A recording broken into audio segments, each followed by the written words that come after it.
Well, I always knew Oklahoma gardeners were the greatest, but you know, I don't think I realized how many of you were really so good at growing particular vegetables. And today we have a special treat for you. We're at the home of Mr. and Mrs. Gordon Graham, just outside of Edmond, Oklahoma. And Mr. Graham, welcome to Oklahoma Gardening. Thank you. It's How a pleasure. you doing? I'm doing just fine. Well, let me tell you, Mr. Graham is the world record holder for growing tomatoes. And tell us a little bit about that. It's not only for the tomato fruit, but for the vine. Explain what happened there. Well, I was fortunate enough to grow a tomato plant that was 53.5 foot long, and it got in the Guinness Book of Records. And since then, I got extremely interested in growing. Okay, now you had to climb up a ladder, I guess, to measure that, right? Right. It grew 28 feet high, and I've got a 28-foot extension ladder that I use in my painting business, so that's what I use to pick the tomatoes. Now you also have a record for the fruit. Tell us about that, and what varieties were you using, too? Well, the variety was delicious, and it won Page Seed Company's $1,000 contest for the biggest tomato. It was 7 pounds and 12 ounces. My goodness. And the variety for the vining plant was which variety? It was Sweet 100. Okay, Sweet 100. Well, all of this has kind of caused a little bit of attention for you, I think, and you've even written up your own How to Grow Giant Tomatoes guide. So you've got a lot of publicity. And, of course, Gordon, we'd like to also talk that you think you might have another record with radishes. Is that true? Well, I'm hoping so. I've got one that's a lot bigger than the one I broke the record with a couple years ago as far as big around, but I don't know how far down in the ground it goes until I pull it. I may need a steam shovel to get it out of the ground. What was your record on the radish? It was 30.5 inches long. 30.5 inches long. Now, if you'll step right over here, let's show them this unusual cabbage that you've got here.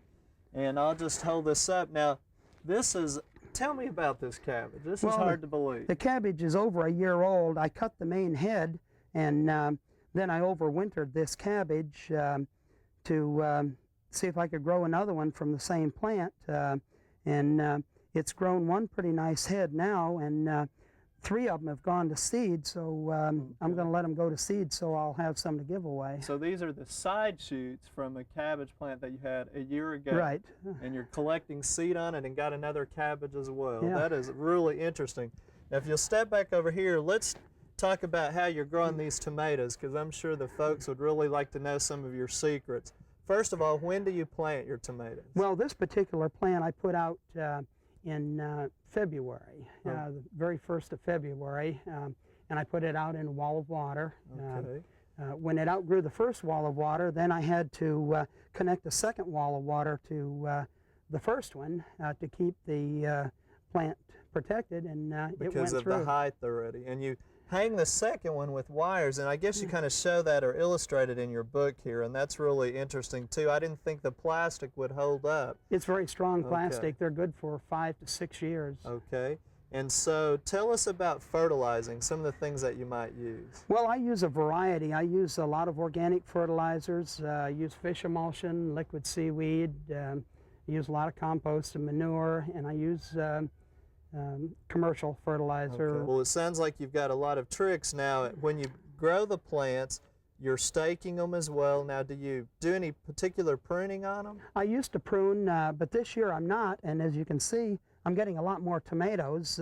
This isn't a large variety. It's a big pick, which is only a salad tomato, but I'm getting a lot more tomatoes this year. Now, how many tomatoes do you have on this one plant? 52 at last count. 52 already, okay.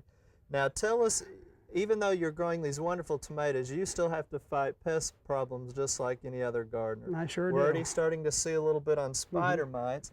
And here's a gadget that you've developed. Tell us a little bit about how you use that. Yeah, this is an item that came out a couple of years ago, the Miracle Grow No Clog Feeder, and I adapted a wand to it and put a larger curve so that I can get under the leaves with it where the spider mites hide. And I mix my fertilizer and safer soap together so that I can foliar feed the plant and also kill the spider mites, and it really works well. It sure does, and of course that's what we try to emphasize with gardeners, that they've got to get under those leaves to get the aphids and some of the spider mites. Now, Gordon, I noticed too that you are gardening in raised beds. You also are mulching heavily, and you use a soaker hose or different types of irrigation. Any other ideas or tips that you want to share with us on these giant tomatoes? Well, I use the plastic mulch to warm the soil about a month before I plant the tomatoes. Okay. It's a black plastic, and then I just cut holes in it and plant the tomatoes. And I plant the tomatoes in a special cage that I make that keeps the gophers and moles out. Okay, now that's something that we want to talk about too. You're doing a little study for Gardener Supply. Tell us about that. Yes, Gardener Supply Company in Burlington, Vermont has allowed me to test several different items, and one of them is a mole mover. And the mole mover emits a vibration every 400 seconds, and it chases the mole or gopher into the next door neighbor's yard. Does it seem to be working for you in your raised beds? Oh, it's worked beautiful. Okay, and that's the noise we've been hearing in the background from time to time. Now, you also alluded to a cage that you're planting yours in when you start in the greenhouse. Talk about that real quick. Yes, I make a cage out of rabbit wire. It's 1/4 inch square, and I plant the tomato plant in the cage before I even set it out in the ground. That way I can put the tomato plant out early, and if we get to get a late freeze, I can pull the cage and plant and everything right up out of the ground and take it in the house. Okay, plus that keeps the gophers from or moles disturbing the young transplant initially, so it doesn't disturb it or dig it out of the ground. Right. Okay. Well, Gordon, you have given us some great ideas, and of course you've been growing tomatoes for years, and it's been a well-kept secret from our viewers, and we want to thank you for inviting us out to your home. You're doing a great job. And also, these are the kinds of things that we want you to send in the home video garden contest. So be sure and do that. And Gordon, thanks again for joining us Yeah, today. make me a copy of this so I can send it in. You bet.